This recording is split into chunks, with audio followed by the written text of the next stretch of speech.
जुभुङ्ग मेरो गाउँ कहिले नबिर्सिने ठाउँ र सुङ्गाको काखमा रमाएको मेरो गाउँ।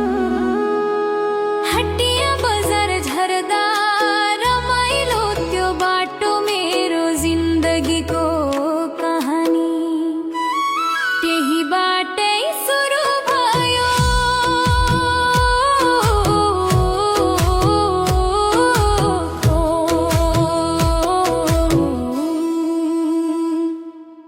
टाढा भए पनि मन त्यही डुल्छ गाउँको माटोले सधैँ मलाई बोलाउँछ फर्कने आशामा सपना बुन्दैछु।